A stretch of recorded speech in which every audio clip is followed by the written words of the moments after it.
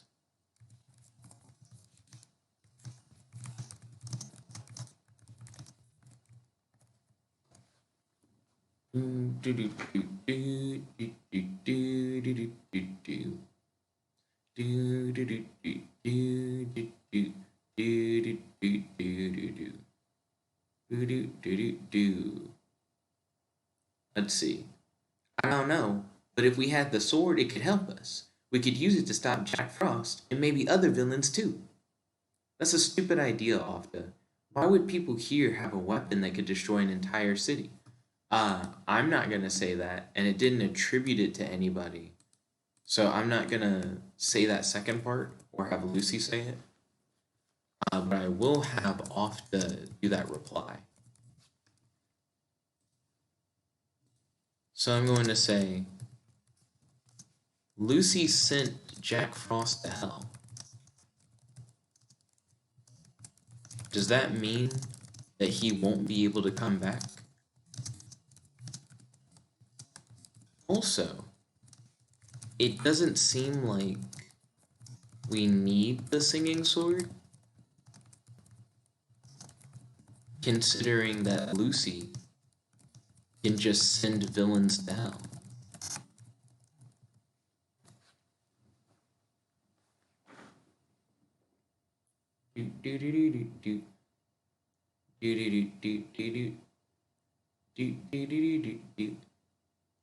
What? Yeah, but Lucy's powers are running out. Also, if we're not able to send Jack Frost to hell again. Oh, he said what? Also, what if we are not able to send Jack Frost to hell again? We could be in trouble. That's why it would be good to have the sword, Ofta says. I'm going to look at Lucy with a concerned look on my face. You ask Lucy, is that true? Are your powers really running out?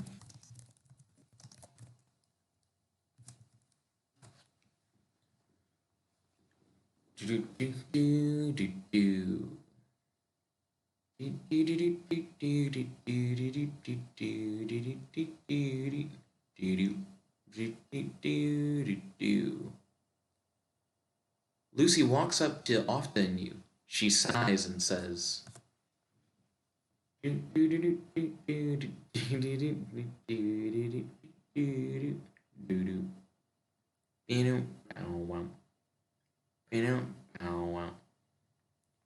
yeah, it's true.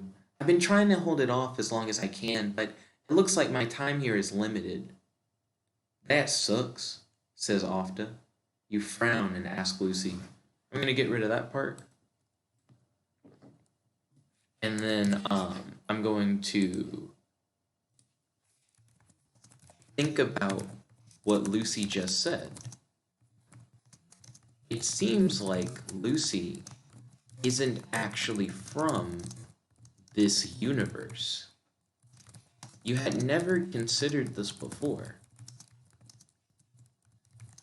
but considering the fact that she travels the multiverse, that makes sense. That she probably isn't from here. That being said, you wonder why she'll have to leave soon.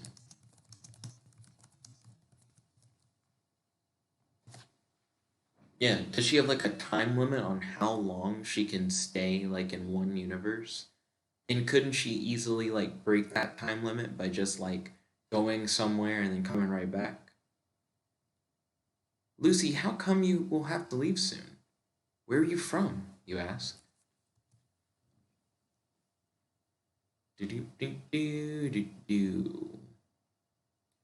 Do do do do do do do do do do. It's a long story, but the short version is that my home is in peril, and my rulers know I'm here. If I don't go back soon, who knows what will happen? Lucy replies. Okay, hold on a second. So she's needed back on her world in order to like save her world. I'm gonna ask Lucy, if we had the singing sword, could we use it to save your world so that you could continue living here in our world?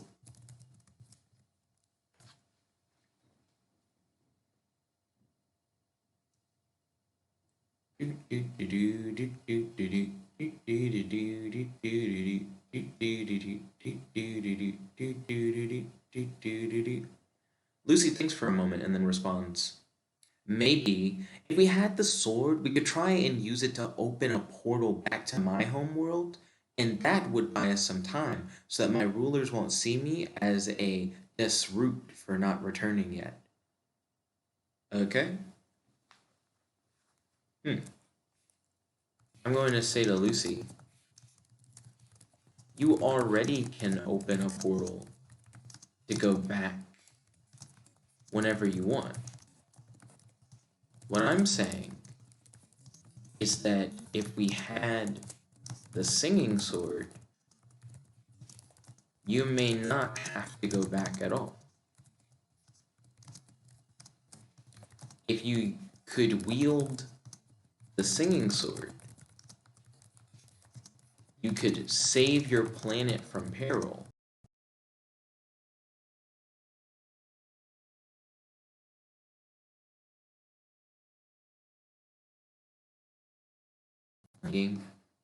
There we go. You could save your world and then continue living here in our world.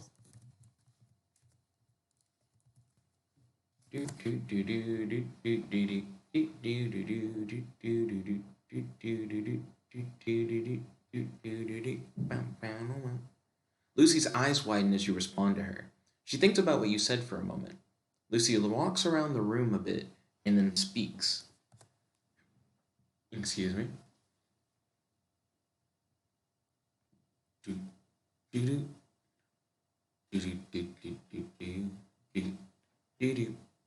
Well, I suppose it wouldn't hurt to try getting the sword.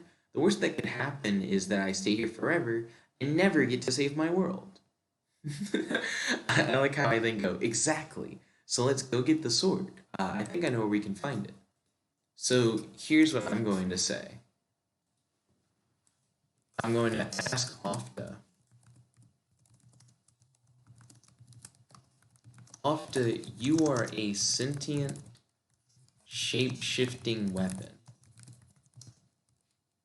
Why not just shapeshift into the singing sword? You know what I mean? Like, why not just become the weapon if you think that we could, like, use it to stop villains or whatever?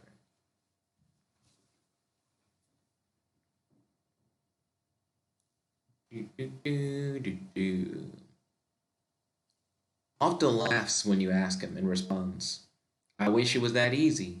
If only it was. I could have escaped from my basement a long time ago.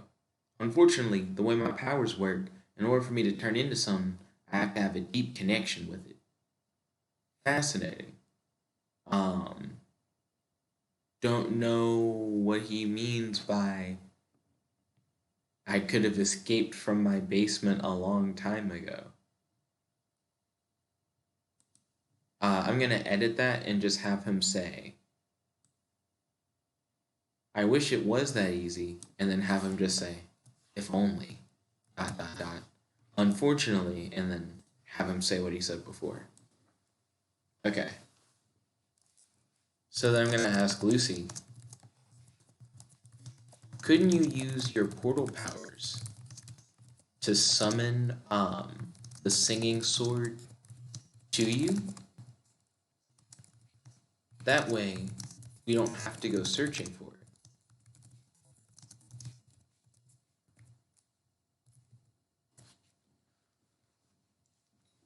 What? What?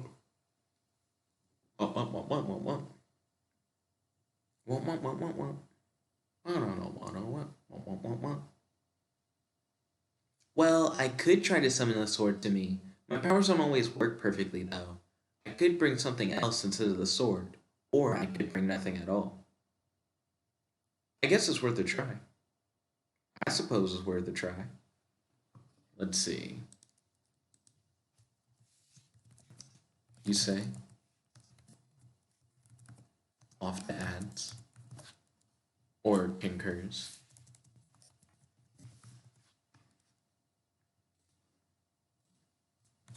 Yeah, like I don't see what the downside would be, Lucy.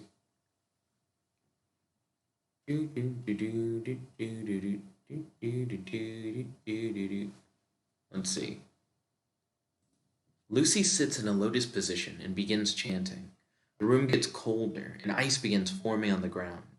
A portal made of ice and frost appears, and out of it comes an object. It's not the singing sword. Instead, it's a creature. Let's see. I'm going to back away from the portal and watch closely as the creature emerges from it.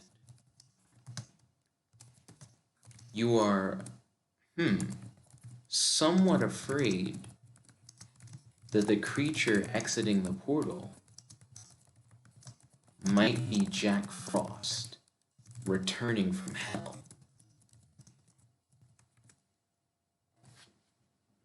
I mean, they mentioned that there's like ice and frost coming from the like portal or whatever. So I don't know how I feel about that. Upon exiting the portal, the creature sees you in Ofda and lets out a loud, angry hiss. The creature looks furry and somewhat cute, but after hearing its hiss, you know better than to find it cute. What is that thing? You shout. So it's a cute looking, angry, hissing creature.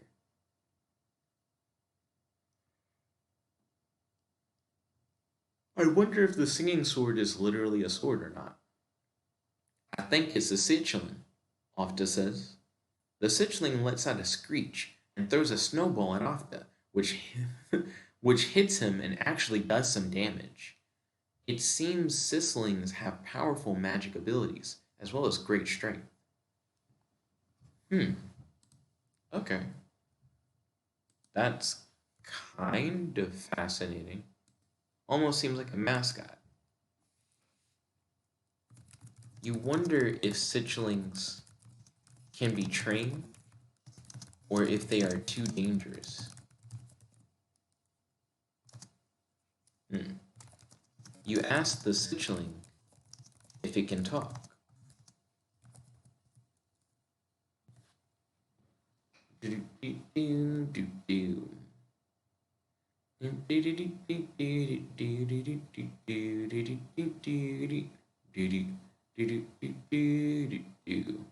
Of course, you can't actually understand the hissing sitchling, but it certainly looks intelligent.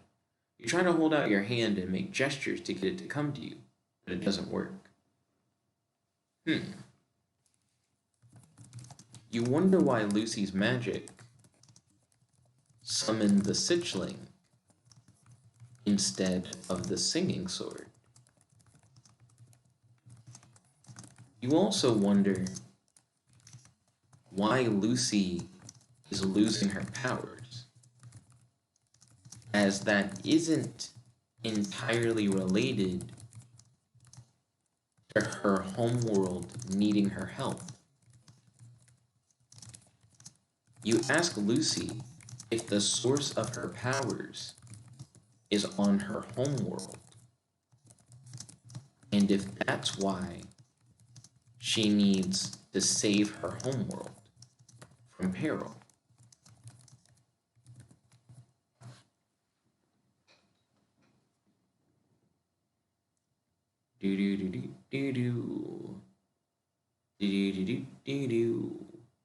Lucy is startled by the question, and even more so that you asked in front of Ofda. Yes, she says with a sigh. My powers come from my home world. Okay, cool. That's good to know.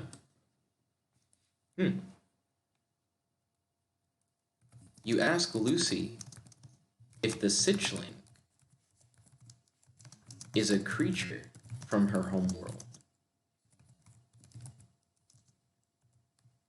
I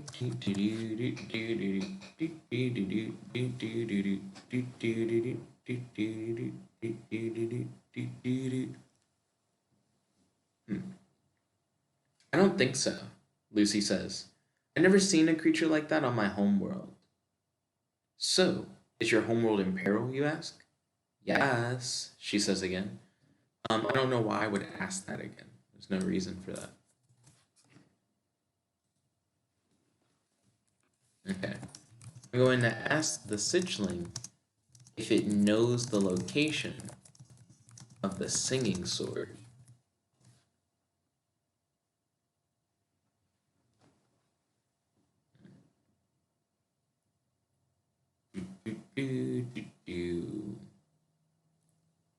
The Sitchling hisses in response. It says it wants something from us first. Oh, wait, sorry. It says it wants something from us first, Lucy says. Okay, you say. What does it want? I don't know, says Lucy. We'll have to discover that. Okay, so that's interesting. You are surprised that Lucy knows how to speak the language of the Sitchling. You ask Lucy to ask the Sitchling what it wants in return for the singing sword.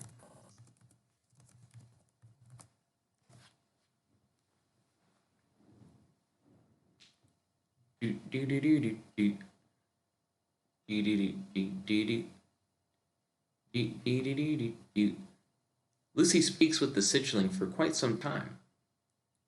Would you believe nothing? Lucy says. I asked it, I asked it what it wanted, and it replied that it would like nothing more than to help us. But apparently, helping us is going to cost us. I'm going to say, that's the same thing. Well, I guess I'm just going to ask what's the cost.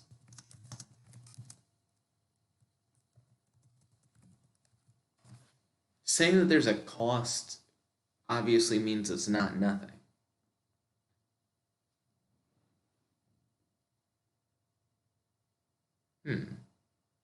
We have to acquire a bottle of liquid sunset for it, says Lucy.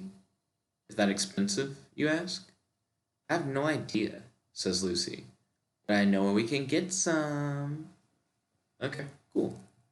You ask Lucy to make a portal to take you to the location where you can acquire liquid sunset.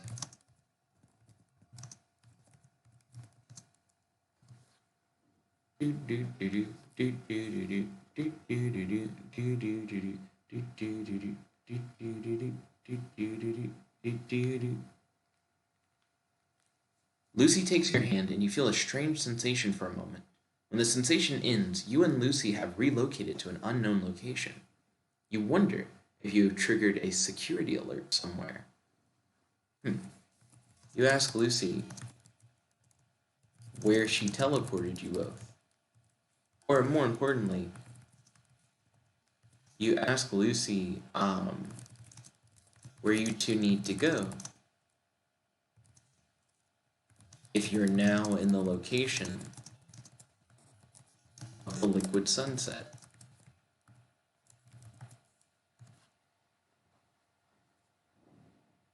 Yeah, because if she took me to where the liquid sunset's supposed to be, then we should just like see it, maybe like grab it or buy it, and then dip. It's a graboid, Lucy says in response to your question. I'm not sure what the name of this location is. It's a place where people are taking some sort of chemical to go and see hallucinations. Based on Lucy's description, you think you might be in a drug house. You wonder how Lucy knew that this place was a drug house. And you wonder if Lucy does drugs. You start to put two and two together. And you realize that liquid sunset must be a drug. The Sitchling is literally trying to get drugs in return for the singing sword.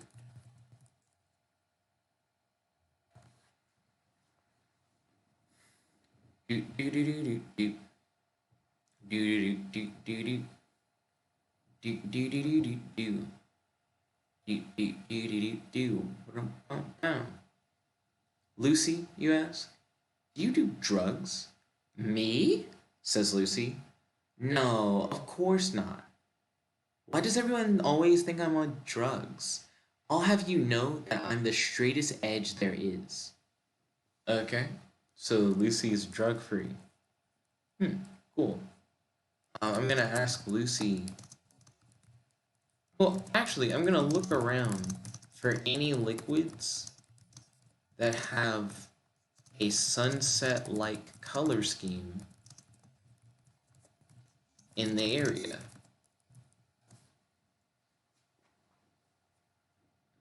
I imagine liquid sunset is called liquid sunset because it looks like a liquid sunset, if I had to guess.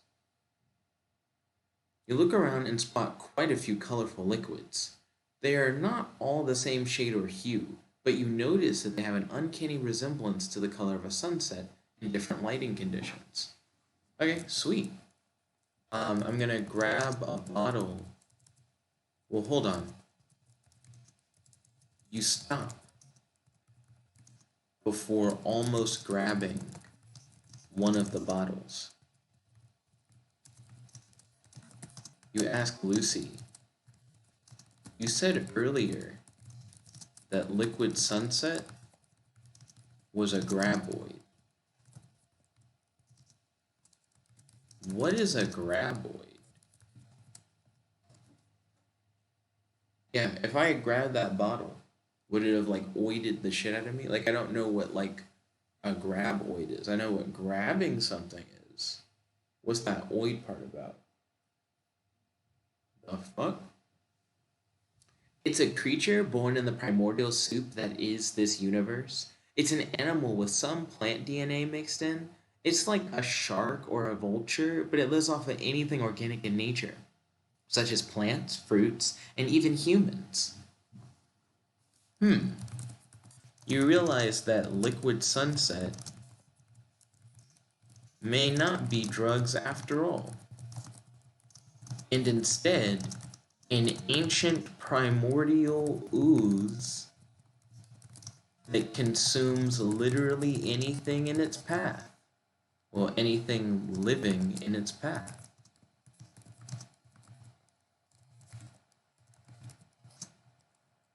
Hmm. You ask Lucy, is it a good idea for us to give the Sitchling a primordial life-destroying ooze monster? Yeah, because something about that seems pretty crazy. Hmm. I think it's funny that you call it an ooze monster when we are a ghost currently inhabiting a human-shaped storm cloud. Okay, so I'm gonna change it from where it says we uh, to you. 'Cause that is honestly fair. Fair enough, you reply, remembering your recent argument with Ofda. I didn't have a recent argument with Ofda, so I'm gonna edit that part out. Let's see. You suppose it would be fine to give the liquid sunset to the Sitchling,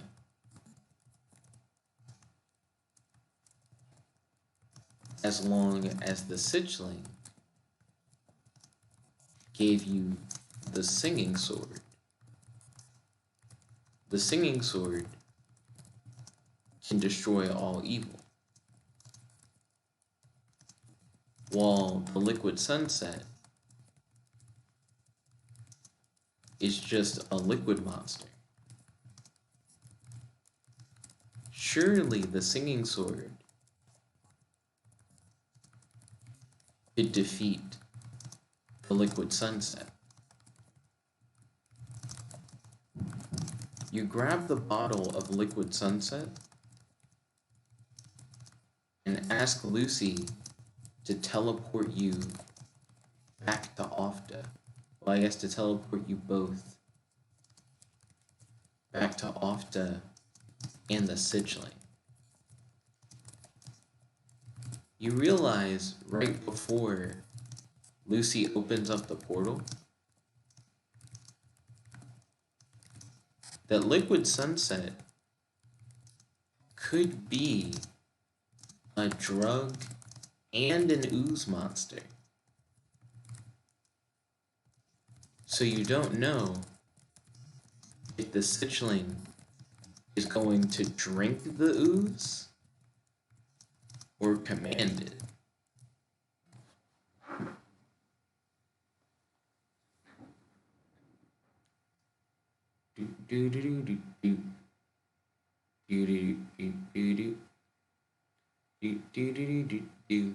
As often Lucy and the Sitchling begin to argue back and forth, you realize that if you give the liquid oozes to the Sitchling, he might not give you the sword.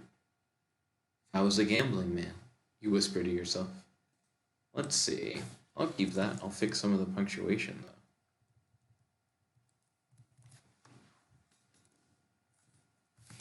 I'm going to say to the Sitchling, give us the singing sword, and we'll give you the liquid sunset.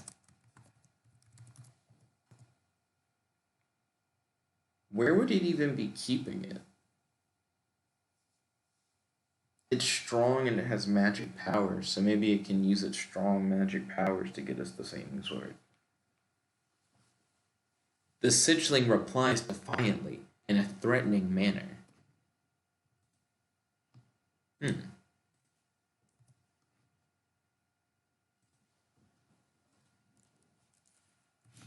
You say to the Sitchling, if you don't give us the singing sword, we'll destroy the bottle of liquid sunset.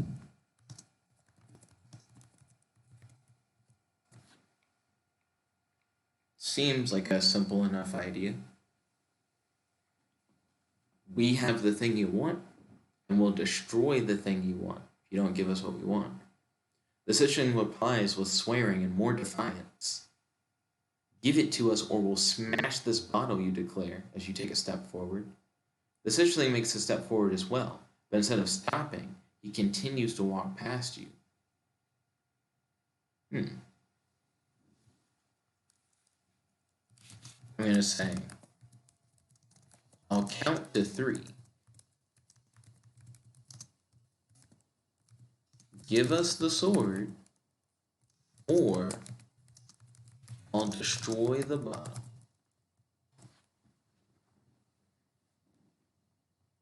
So before I had a threat with no timeline. Now I have what you would call an urgent threat. He needs to respond quickly. The Sichuan turns around and stares at you with a look of pure hatred. Fine, he says, but you're making a mistake. He gives you a bottle that looks like the one Ofda had. What the fuck?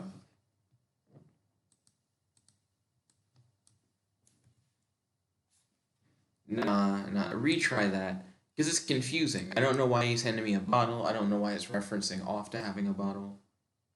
Ooh!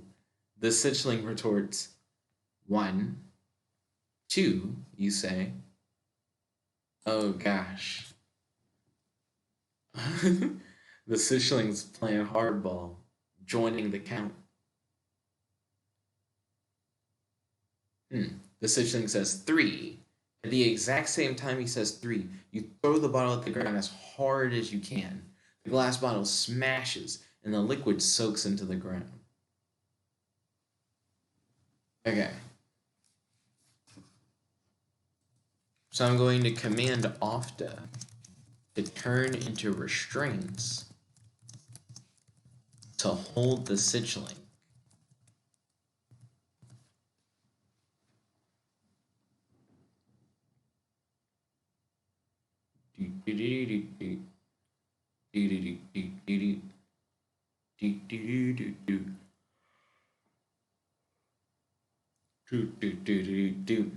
As soon as the bottle smashes, Ofda turns into restraints and grabs hold of the Sichuan's wrist. The Sichuan begins to swear at Ofda and you for betraying him. I'm going to say to the Sichuan,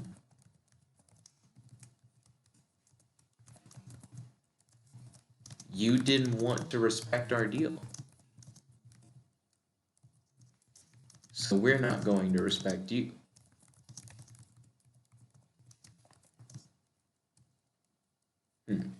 Take us to the singing sword, and we'll set you free.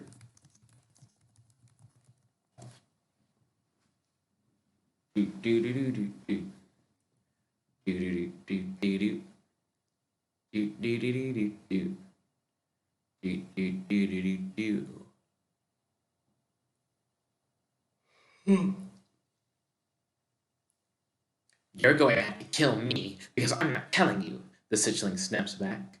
The Sichuan begins struggling against the restraints and realizes he's stuck. Ooh, he swore. You realize that you cunts are on borrowed time, right?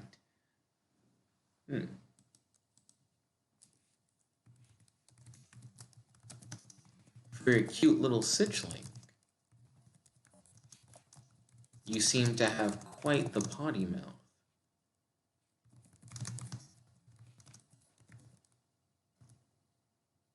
Let's see.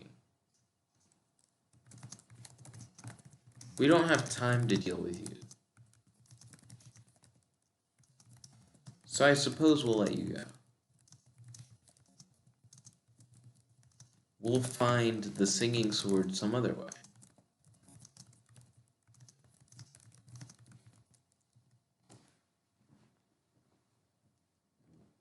Do do do do do do. Do do do do do. Do do do do do. Do do do do do. The Sichuan begins swearing at you, Ofda, and the entire situation. Okay. I'm going to command Ofda to, I guess, release the Sichuan. You then whisper to Ofda and Lucy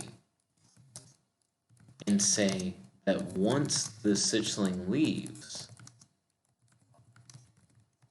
that you all should follow him,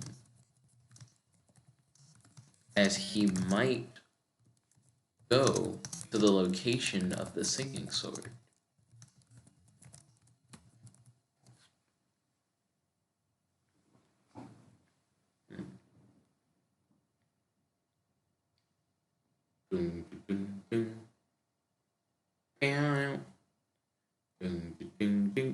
You watch as the Sichling struggles to free himself from Ofda's restraints. Once he is free, he glares at the three of you and says, "You'll never find it without me. I can't help you cunts." Okay. You, Lucy, and Ofda attempt to stealthily follow the Sichling. You hope that the Sichling will lead you to the singing sword. Do-do. Do-do-do. Do-do-do. Do-do-do. You, Ofda, and Lucy follow the Sichling as he leads you through the city. He leads you to a dark, run-down part of the city, where the streets are bustling with criminals. The Sichling goes into a run-down apartment building. Okay. You say to Ofda, "I think the singing sword might be inside of that apartment." Ofda, can you transform into magic-seeing X-ray goggles? That way, I could use you to look into the building from a distance and see if the singing sword is there.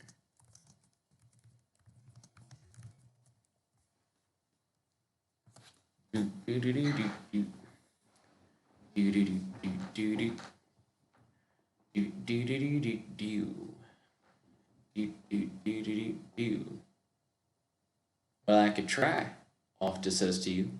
You hand Ofda over to Lucy and say to her, "Hold Ofda out in front of you so that his eyes are facing the direction of the apartment building."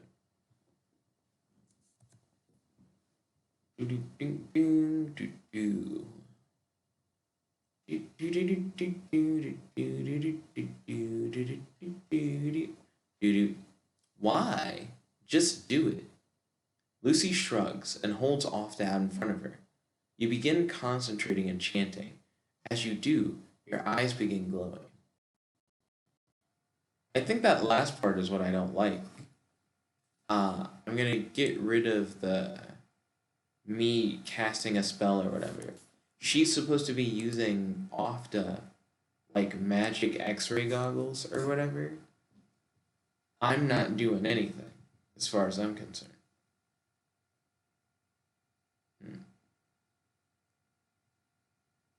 She looks down at Ofda and says, "What now?"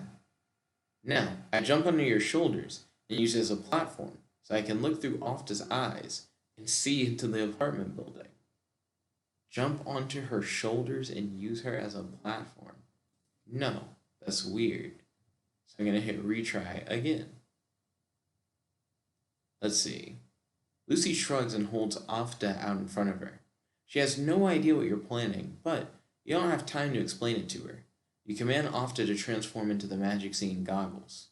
Ofda transforms into the goggles and immediately fall through Lucy's hands and hit the floor.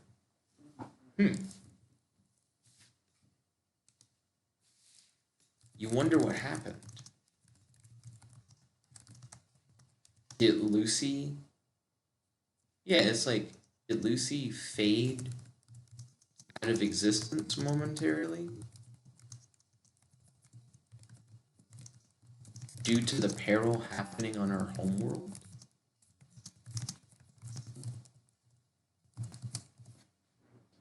That would suck.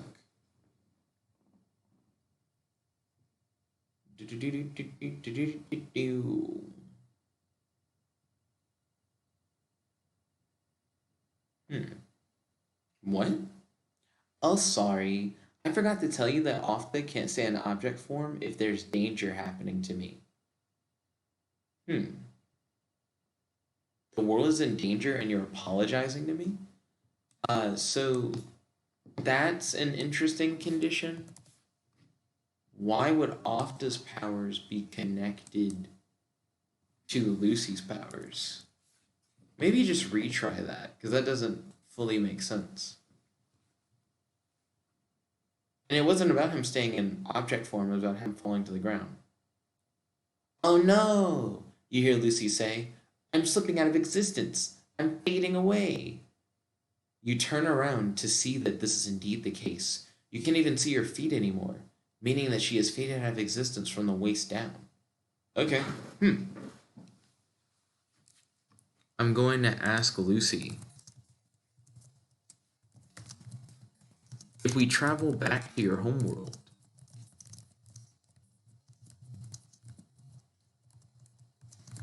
will that allow you to, I guess, reconstitute your form?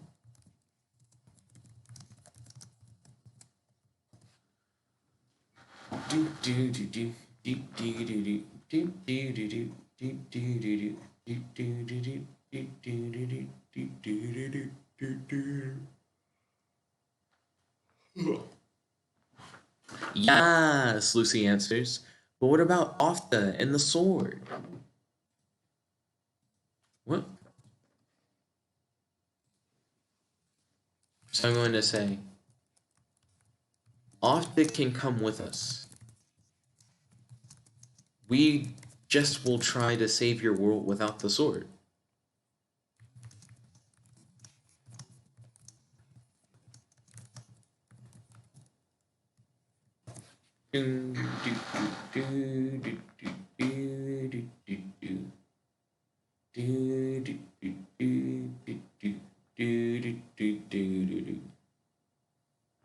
Are you sure? You nod. Well, hurry and grab Ofda then. We need to get home before I slip out of existence. You grab Ofda and turn around and walk towards the closest portal leading back to Lucy's world. Okay, awesome. So you, Ofda, and Lucy arrive in Lucy's world. And Lucy begins to rematerialize. You look around to get an idea of what Lucy's world is like and to look for the peril that is currently devastating her world.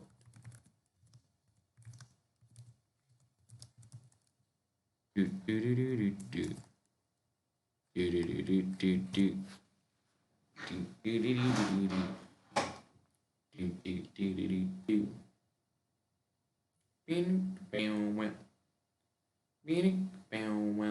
You see rolling hills, grassy and flowery. A dirt road leads in the direction of a large, foreboding-looking castle that looks vaguely like it belongs in medieval England. You see in the far distance what appears to be knights on horseback, riding towards the castle. Okay. I'm going to ask Lucy to lead Ofda and I to the location of her power source. You imagine that whatever is threatening Lucy's world is after the source of Lucy's power.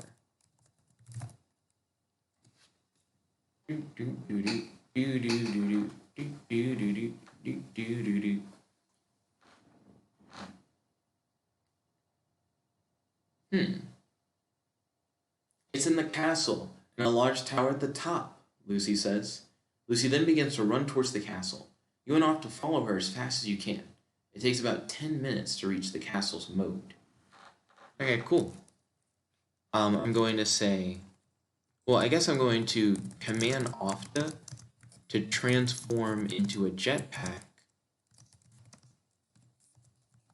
for Lucy to use. You then fly up towards the top of the castle,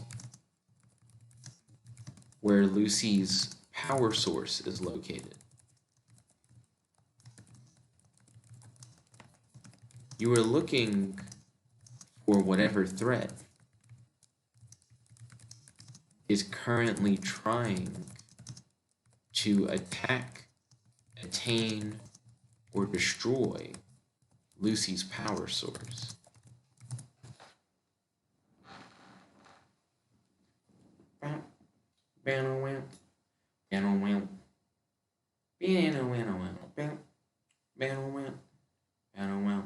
You look around as you ascend the castle and see a few things. You see an army of undead warriors gathering outside of the castle's gate, preparing for a siege. You also see a few large dragons flying overhead, watching the group below.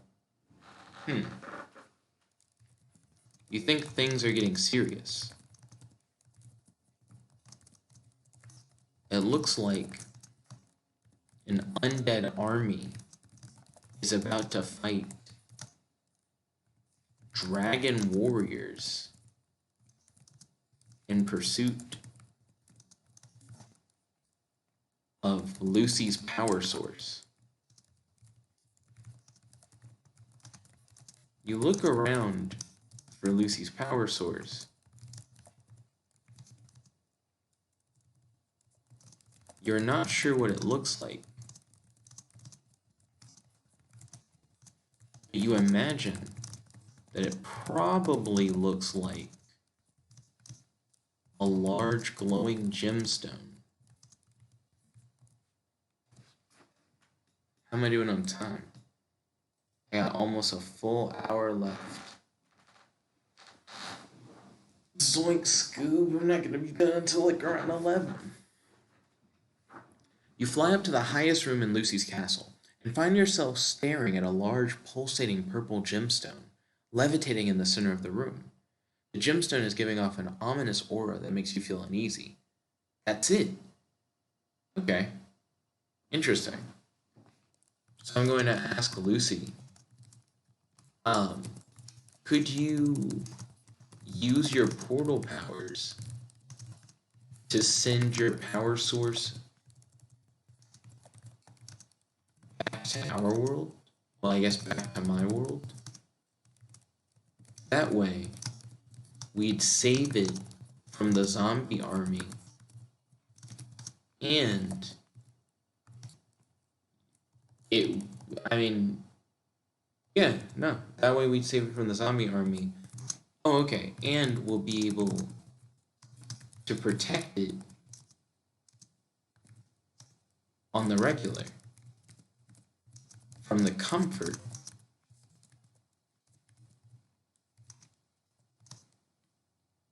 of my apartment.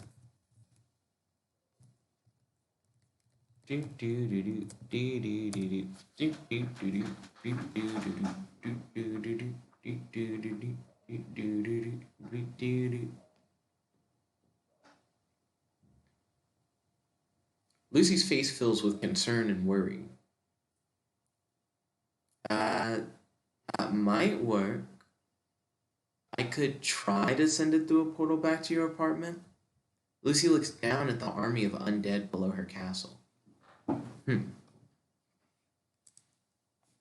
going to try to reassure Lucy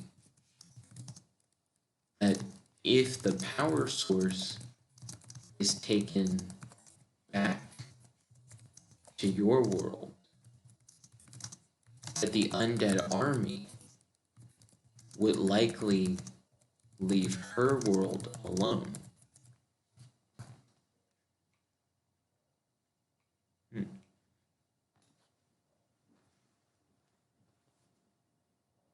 Like, she'd probably be saving her world in the process. Look, if we send it back to my world, the undead will likely leave your world alone. But there's a dragon flying around down there. What if he finds out what happened and comes after us? I'm going to ask Lucy, how would the dragon be able to travel across the multiverse to get to us.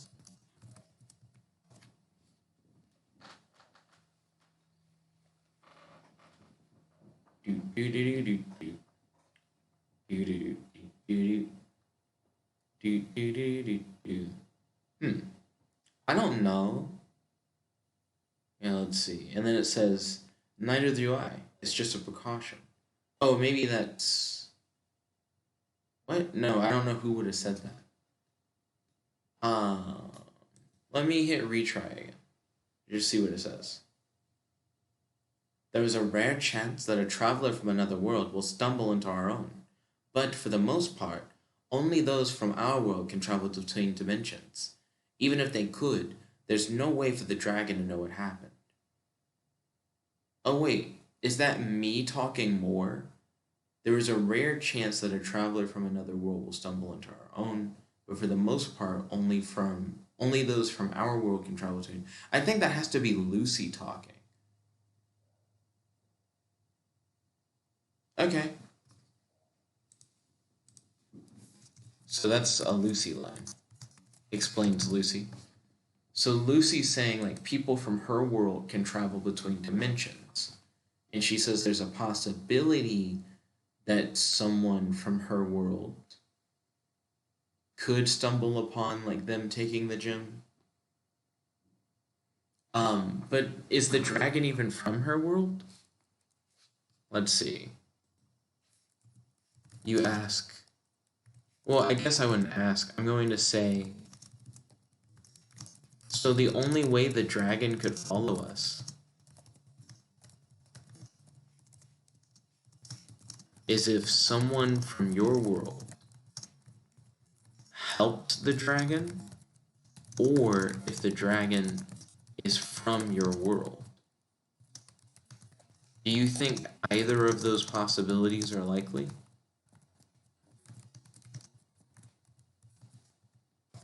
Which it could be, to be honest. The dragon could straight up just be from her world. And if it isn't, then it kind of breaks my whole thing, right? About it, like, not being a multiverse traveler. I don't think so, begins Lucy.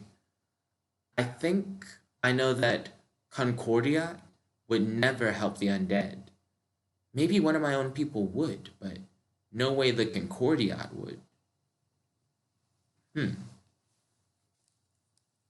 I'm going to ask who the Concordiat are.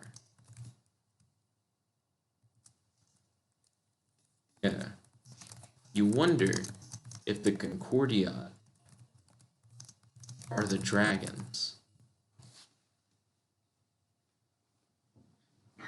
Or maybe her people are called the Concordiat? I'm not sure. No. She specifically refers to them as like different things. The Concordia are supposed to be the keepers of peace and justice in this world, but they suck at it. They do more to hurt this world than to help it. That's why I fought back against them. Ooh, interesting. We got lore. So she used to fight back against like the authority in this world because it's corrupt, I guess, or inadequate. No, it sounds corrupt. If they do more to hurt, then it sounds corrupt. Let's see. But she says even the Concordia wouldn't stoop so low to like help the undead. So you realize that the undead and the dragons that are getting ready to fight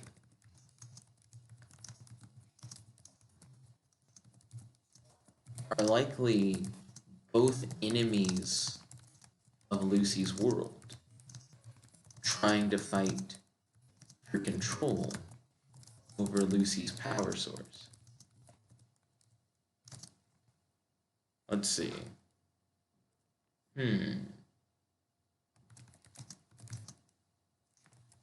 You wonder who could have summoned the undead and the dragons in order to try and steal Lucy's power source in the first place.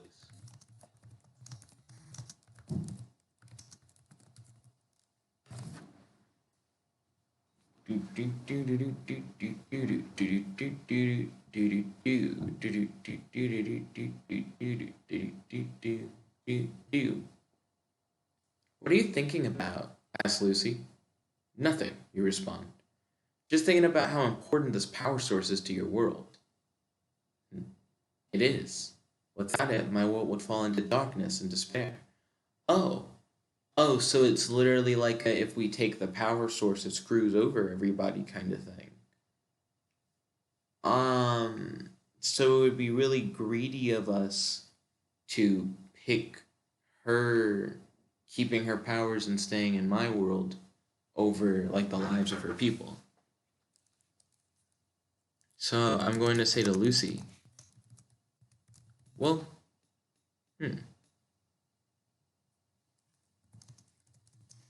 if we can't take the power source without putting your people in danger,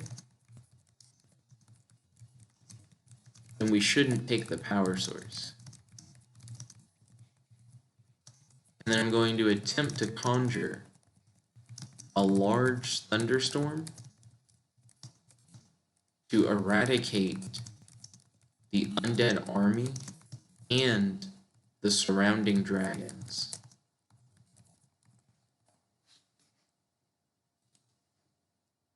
Ooh. There we go.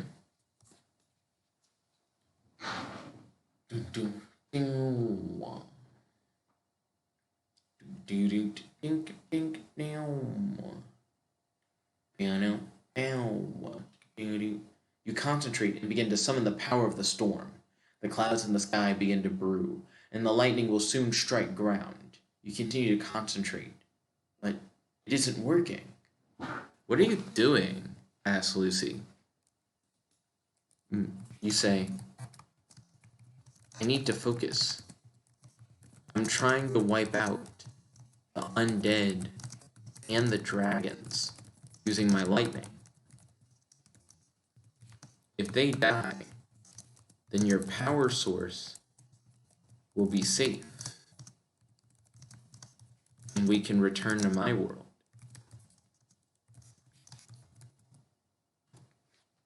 Excuse me?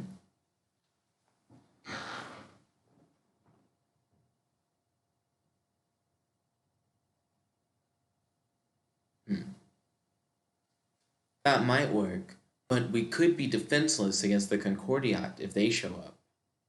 They won't show up, I promise you. I'll make sure they don't. How can you be so sure? Trust me. Well, I mean, I guess to follow that up, I could say,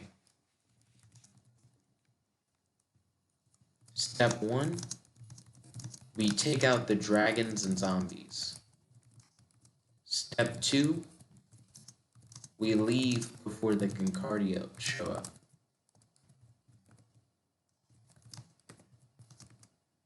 Step 3, profit.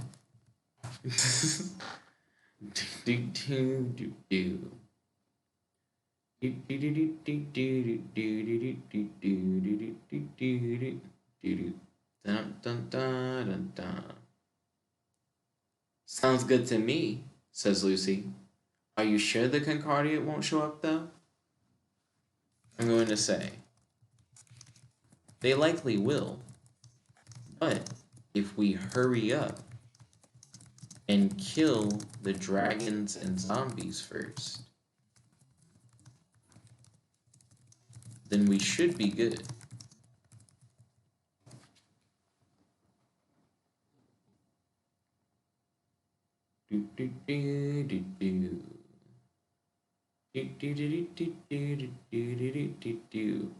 Perfect. I'll join you in this fight since since both our lives are on the line too. I mean, yeah, you better, right? I would expect nothing less.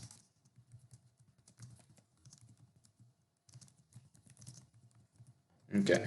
I'm going to attempt to jump down from the top of the castle and release a powerful lightning strike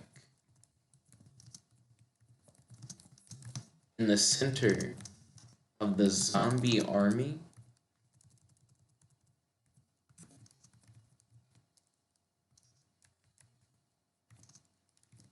while making sure to arc additional bolts of electricity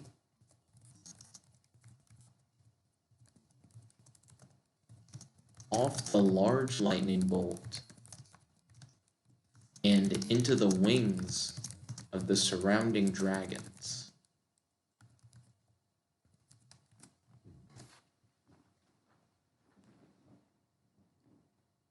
I need to try and take down as many of them as I can all at once. You release a powerful burst of energy from your body, and as hoped, the lightning storm that it creates is immense. The barrier protecting the dragon reserve shatters upon impact of the concentrated lightning burst. The lightning also manages to strike swaths through the zombie horde. Okay, awesome. That's a pretty powerful move so far. Let's see if I can crank it up a notch.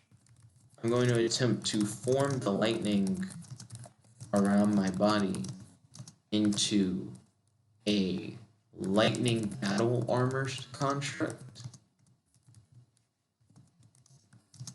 and use it to bash my way through dragons and zombies.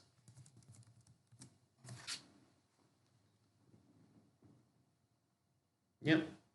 Gotta go for the power armor, my dude. You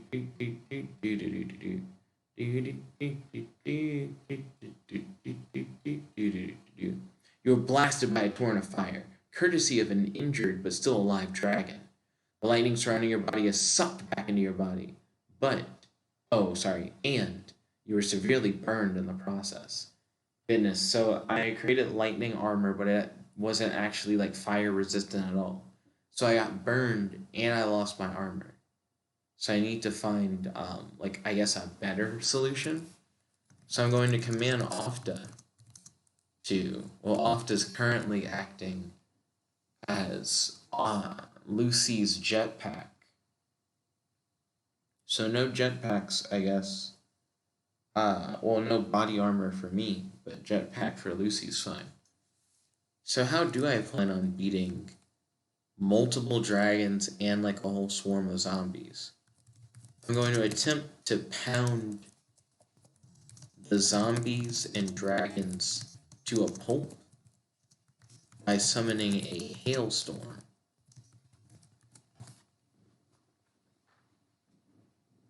Yeah, I'm just gonna have to fight as hard as I can, I guess. If I can take them all out, then that'll be what I do. You summon a hailstorm, the size of golf ball-sized hail. The hailstones pile up on the dragon, but is able to shake them off with ease. As for the zombies, they are hit significantly harder by the hailstorm. Okay. You quickly come up with a new technique.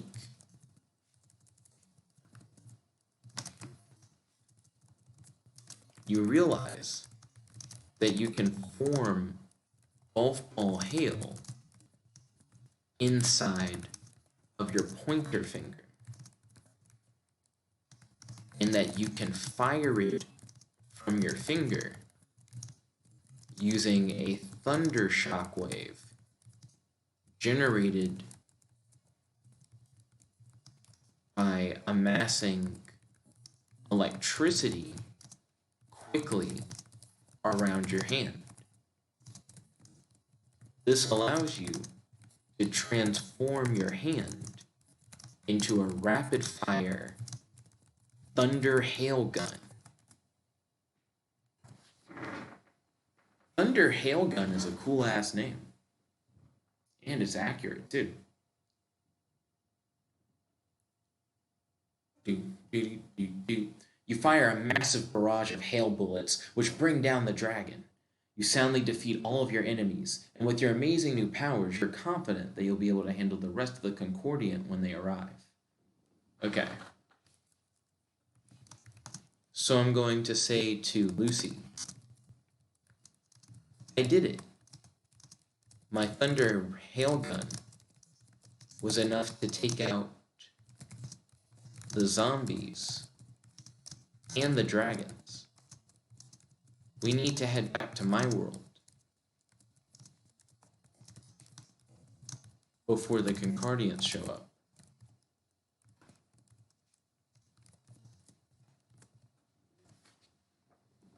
Did I forget to say the? Yep. I mean, I guess it's fine to say before Concordians show up. It's like saying before, like, cops show up. Lucy thinks about it for a moment before replying. Yeah, you're right. We should go now. Lucy touches your hand, and the two of you disappear in a blue flash of light. Okay? You, Lucy, and Ofda reappear back at your apartment.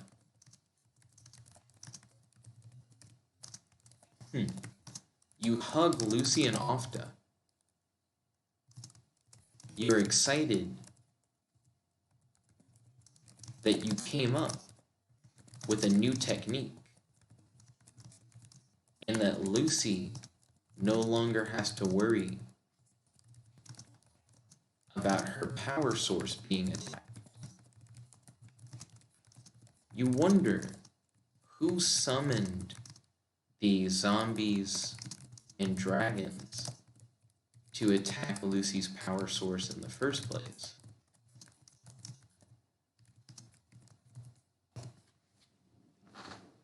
Yeah, that in its own right is still kind of like a mystery.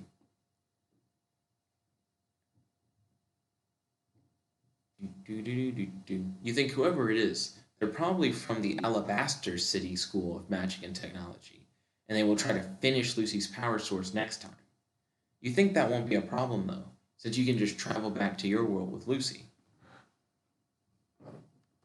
I'm going to get rid of that part.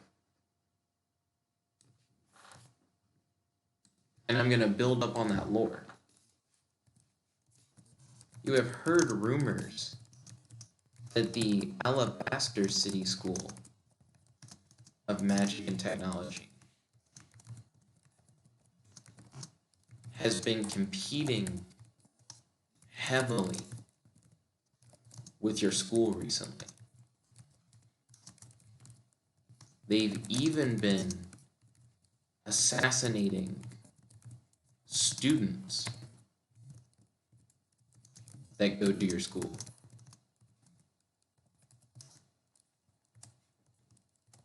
You start putting the pieces together in your head, and you have an epiphany. Jack Frost was on a collision course with your apartment earlier. But that likely wasn't a coincidence. The Alabaster City School assassins may have cast a spell to lure Jack Frost to your apartment.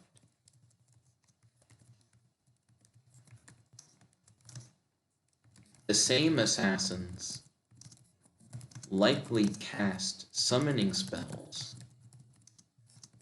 to attack Lucy's power source. The Alabaster City School assassins are likely targeting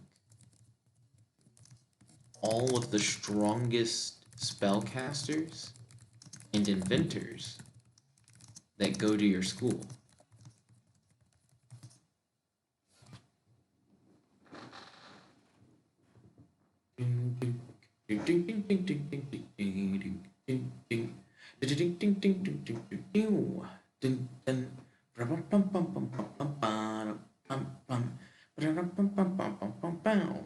You have to warn the dean of your school about this threat. Maybe there's a way the dean can help, or at least evacuate the students in danger. Okay.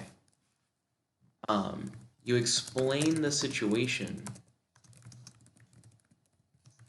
to Lucy and Ofda, and then call the dean to warn him about your suspicions involving the Alabaster City School assassins.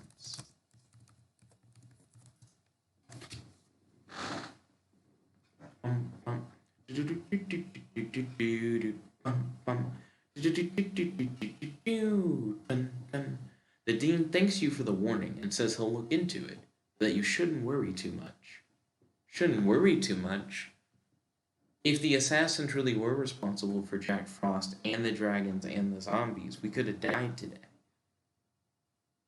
Excuse me. So I think my level of worry is probably fine. Let's see. You think that it might be a good idea for you to better secure your apartment from magical attacks. You start researching wards and charms that you could use to stave off any magical or technologically advanced assassins.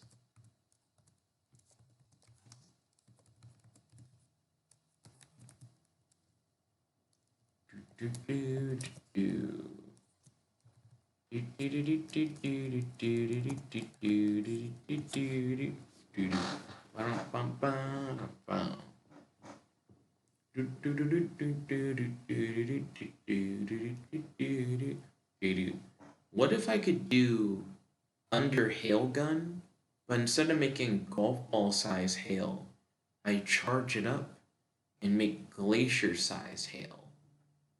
And then instead of it being thunder hail gun, it'd be a thunder glacier cannon. You successfully write down the incantation, spell sequences, and magical symbols needed to create wards, teleportation portals, and teleportation portal traps. You're now ready for your next challenge, building a teleportation portal to the moon. Why would I want to build a portal to the moon? I just want to better secure my apartment from magical attacks. Get rid of that last part. Everything else kind of adds up.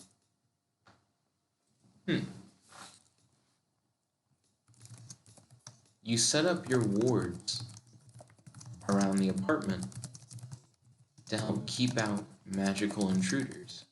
Well, I guess magical and technologically advanced intruders. Your focus is on trying to make anyone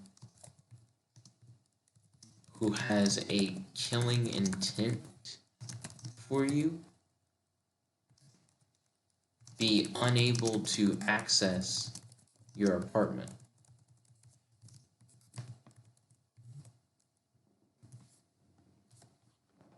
So essentially, if somebody wants to kill me, I don't want them to be able to get inside my place. You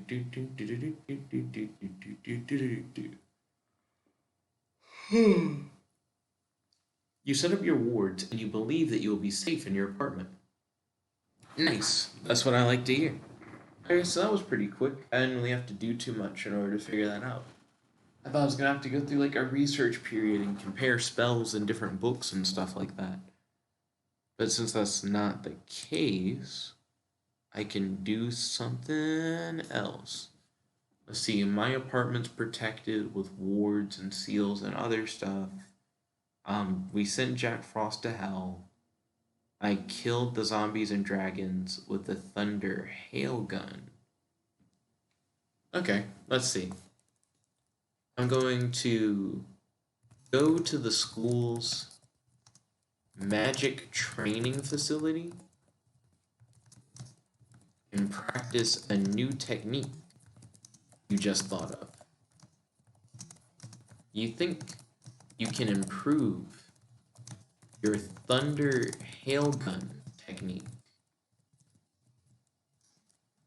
by generating glacier-sized hail from your hand, I guess from the palm of your hand. and firing it with a massive thunder blast shot through your arm.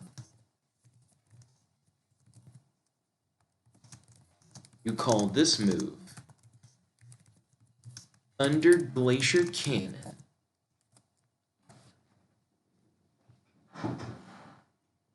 Do do do do do do do do do do do do do do do do do. You try out your new technique on the training facility's targets and find that you've perfected it. Your Thunder Glacier Cannon is capable of taking out small armies. You're ready to get back home and bust some heads with the undead. Well, I already killed the zombies from before. But you know, maybe in the future. I could actually use this time to work out some more like technique ideas. Let's see. Being able to generate hail bullets or in certain cases massive hail glaciers is nice. Um, hmm. I think I've come up with another idea. You take a moment to think and come up with a new technique. You now have an attack that emulates a gun and an attack that emulates a cannon. You think that next you should have an attack that emulates a laser. You think that by holding your hands in the shape of a circle, you can form a lens of ice in between your hands.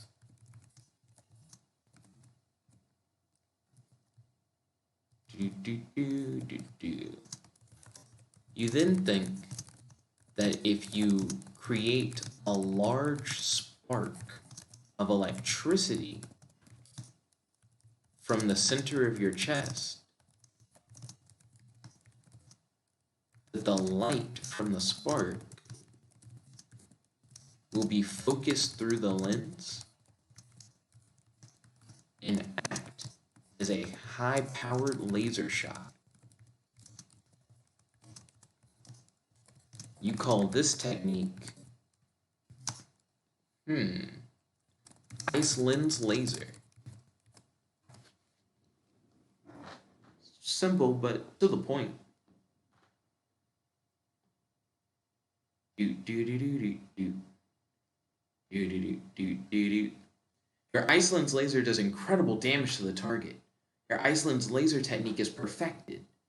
Wow, the game legitimately is just like, you think of a move, you try it, you perfect it. I'm on a roll now.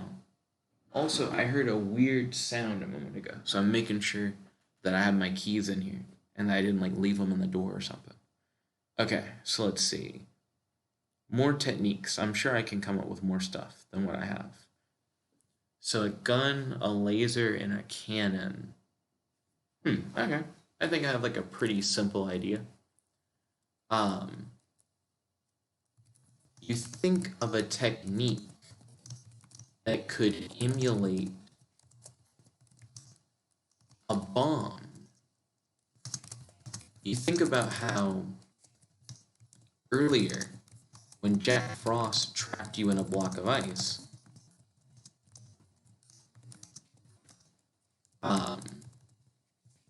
how you used thunder to release a shockwave. Well, I guess how you use thunder to break free, and how that caused the ice to shatter and fly out in all directions. You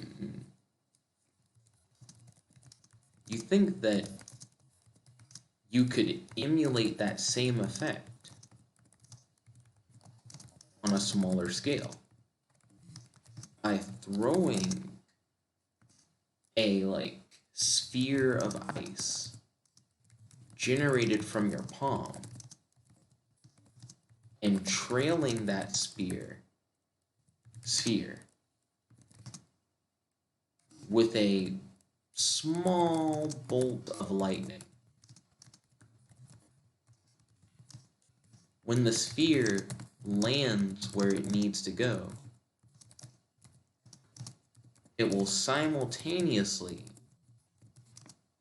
be hit by your lightning bolt. The resulting impact will create a thunder shockwave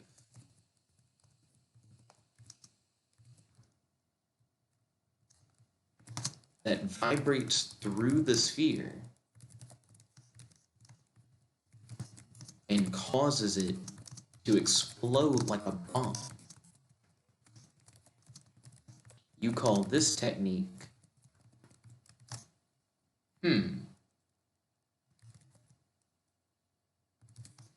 I guess thunder snowball. No, thunder snow bomb.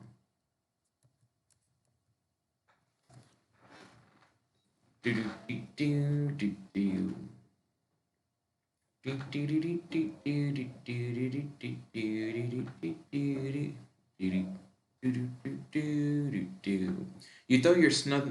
throw your thunder snow bomb at a skeleton horde.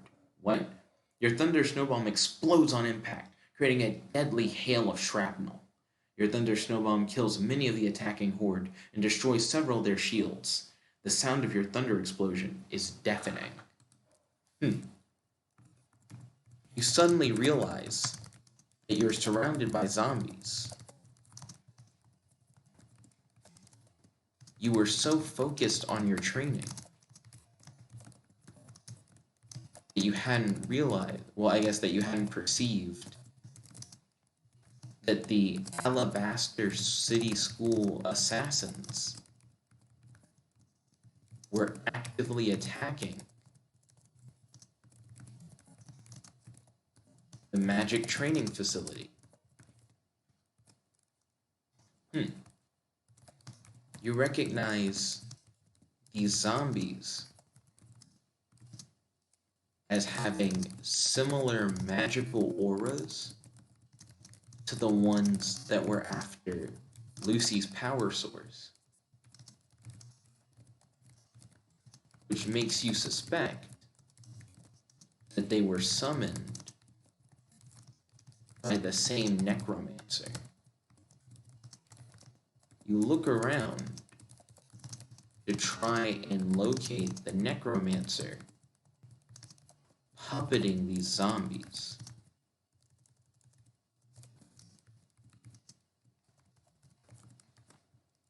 Okay.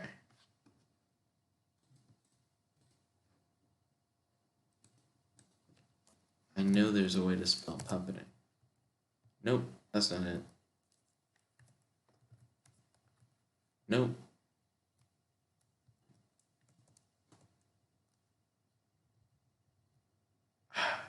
The necromancer puppet.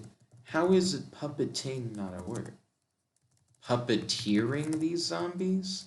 Puppeteering is the word. Manipulating would have also worked. Or controlling. There are a lot of different words other than puppeting. I don't know why I felt like I had to say puppet. You see the necromancer, and he looks quite different from what you expected. Instead of an old man with long flowing black robes, a skull cap, and a staff, you see a cool teen wearing modern clothes, sporting a fashionable haircut, and giving you the finger. I'm going to ask the necromancer if he is from the Alabaster City School of Magic and Technology.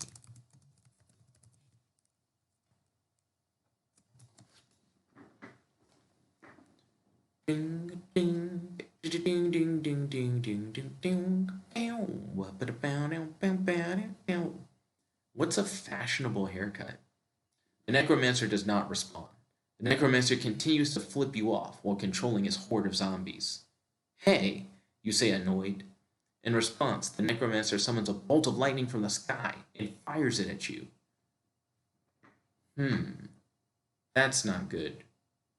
Okay, I'm going to attempt to intercept the necromancer's lightning bolt with my under glacier cannon. Your goal is for the lightning bolt to cause the glacier to shatter and to release tons of snow powder into the facility that I can use like a smoke bomb to sneak up on the necromancer and kill him using a quick shot to the head with my under hail gun.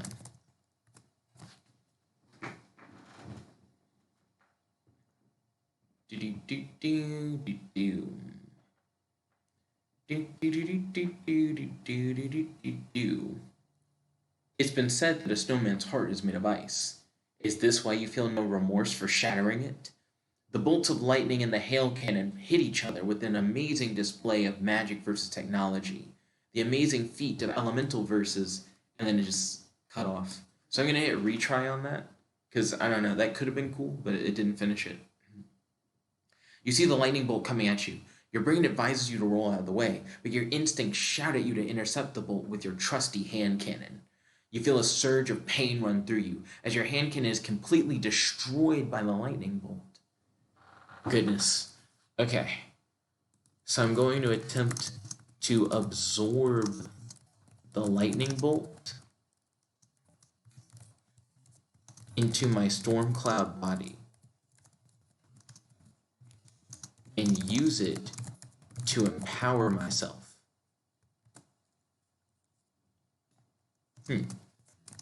If this technique works,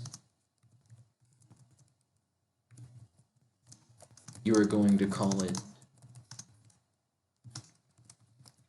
adaptive transformation. Thunder form 1. You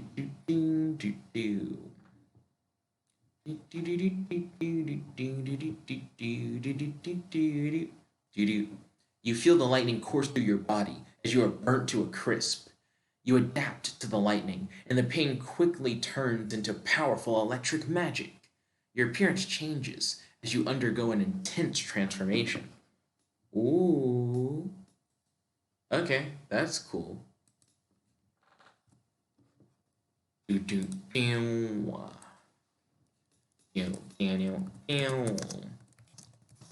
smirk at the necromancer and say, "Now it is my turn." Okay. You believe that all of your techniques now are enhanced by your lightning magic, and that you should now be able to move much faster than before.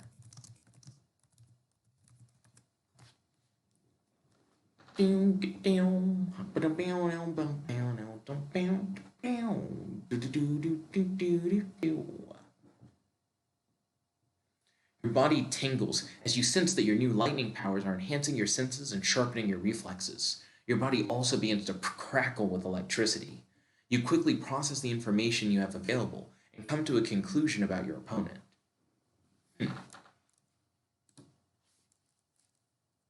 You know that your opponent can raise the dead and that they can manipulate lightning.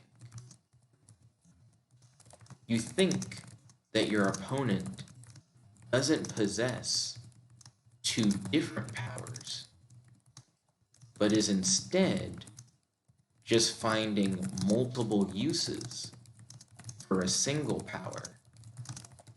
You think that the aura that you sensed from the zombies is identical to the electric magic that you wield in your new form. You think that the necromancer is animating corpses using electricity, similar to the idea of how Frankenstein works. You think that if you can, I need to stop saying you think, I need to find like a synonym for that. You think that if you can absorb the electric magic that is flowing in all of the zombies, that you can depower them and turn them back into regular corpses.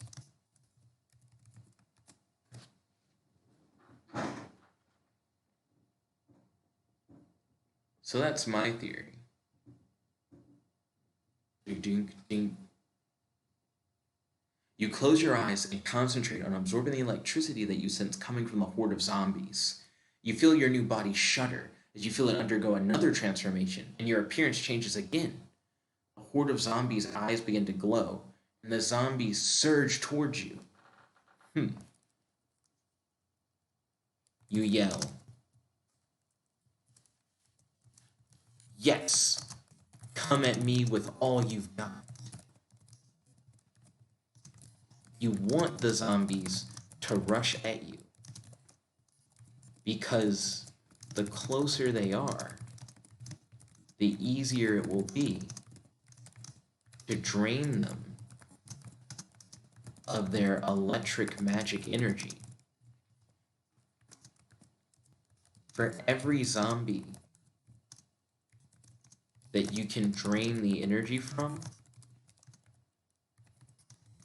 the more powerful your transformation will become. You need to depower all of the necromancer zombies and then use your ultimate transformation to take the necromancer down. You have no idea how strong you'll be by the end of this, but you know that you'll attain a new power and appearance like none you've ever had before.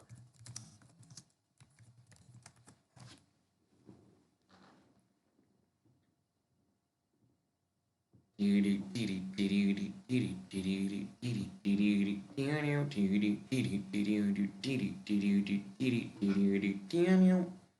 can hear your girlfriend screaming for you to run away, but you know that you are too far gone into this transformation to ever turn back now. You can feel your body transforming and stabilizing as you release bursts of lightning from your body and destroy all of the nearby zombies. Nice. Let's see. You wonder how fast you are now. After absorbing so much electricity,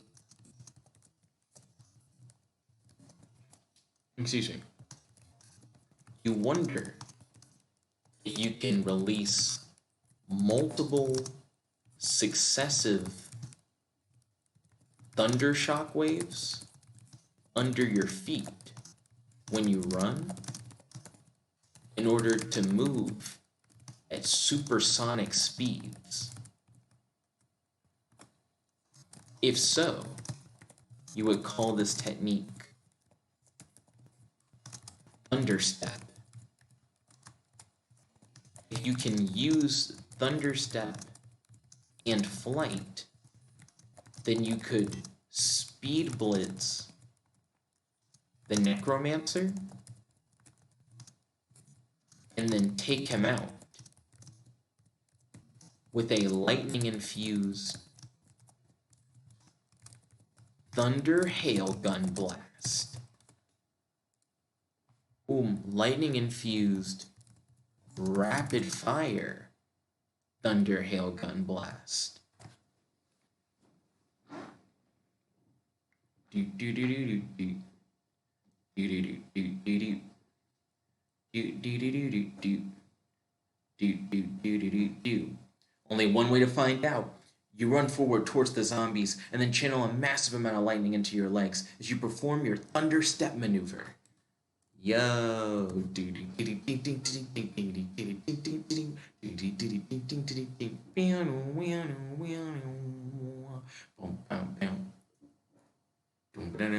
You see the world around you streak past as you are enveloped in lightning. You feel your body heating up to extreme temperatures, so you release some of the lightning in your body outward. You can hear the explosions of the zombies exploding behind you as you plow through them. You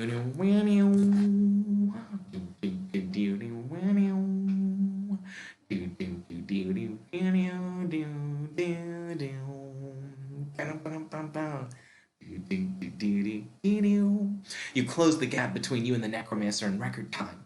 Seeing him cowering in fear, you release all of your electric energy at him at once in a rapid-fire barrage of lightning bolts.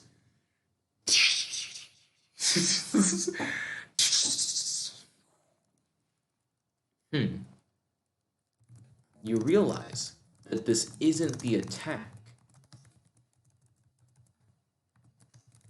that you intended to release, and instead, something far more potent. By releasing all of your, all of your recently absorbed magical lightning in a single attack, you are essentially releasing an ultimate move, but in the process, sacrificing the power of your new transformation and reverting back to your normal form. You call this technique the final bolt barrage.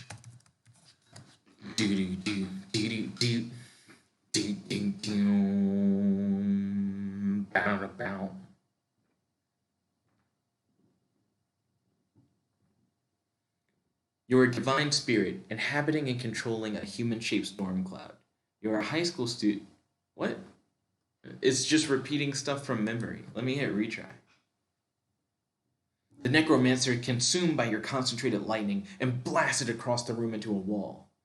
You stand weakened by the side of your bed in your normal form. Well, by the side of my bed. You have expended all of your energy, but you know that you have won.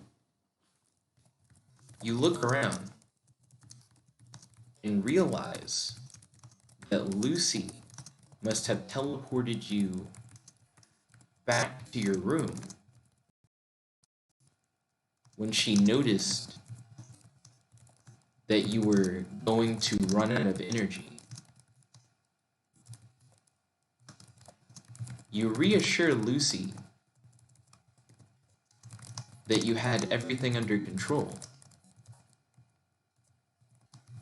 right before you pass out on your bed.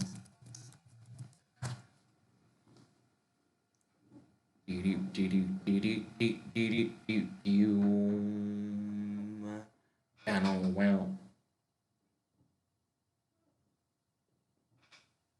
stand on your bed in your underwear with lightning all around you, human-shaped, but beginning to take on a life of its own.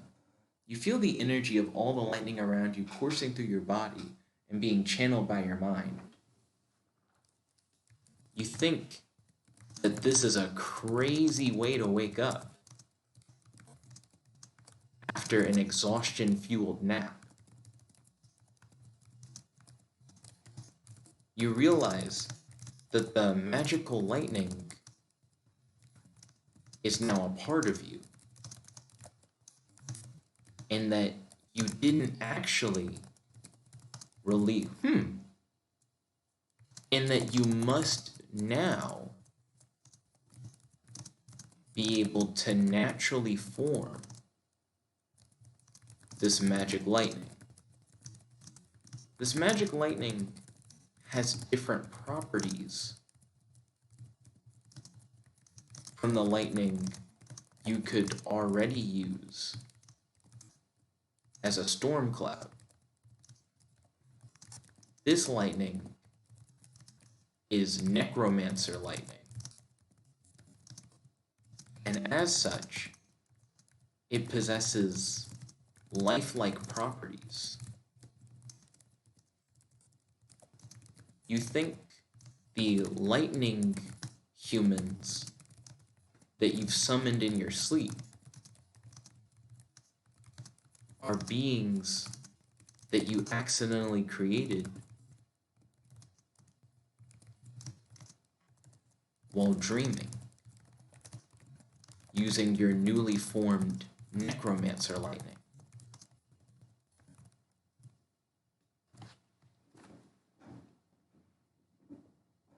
You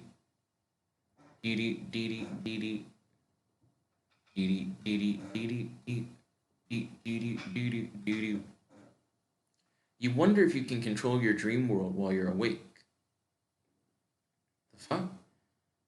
I thought I was already awake. I was trying to do that as like a I woke up from a dream kind of thing. Oh wait, hold on. You look at Lucy and try to will her into an animal. Nothing happens, which frustrates you. What's up? Lucy asks. I just wanted to try something, you say. Okay? So, you are now sure that you're not dreaming, and that this is actually happening. You do wonder how you got in your underwear, though. You look at Lucy and suspect that she likely had something to do with that.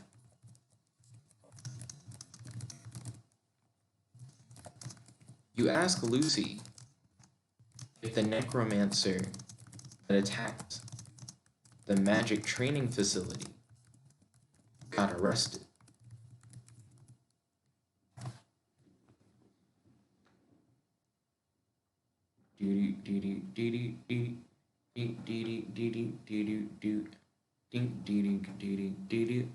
Yeah, he and his gang of thugs were taken down after an attack on the facility. It was a good thing you were smart enough to run away, Lucy replies.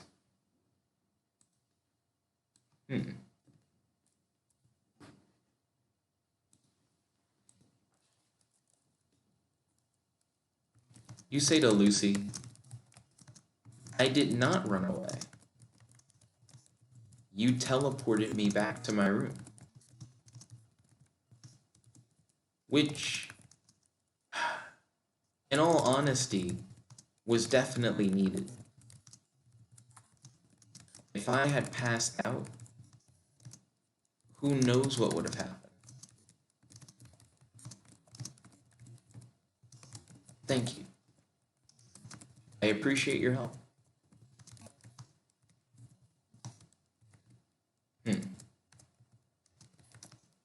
Your smile quickly fades as you remember something.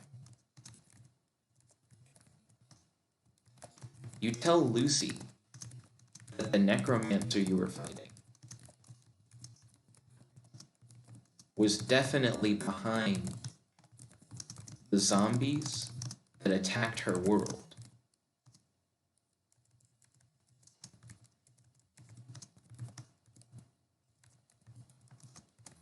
You then pause and add that there must be another Alabaster City School assassin who can summon dragons, as the necromancer appeared to only have one power.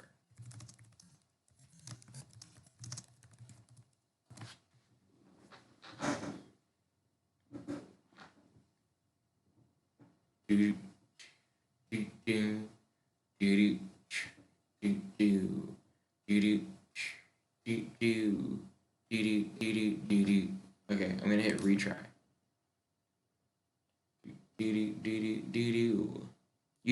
to see how Lucy will react to this.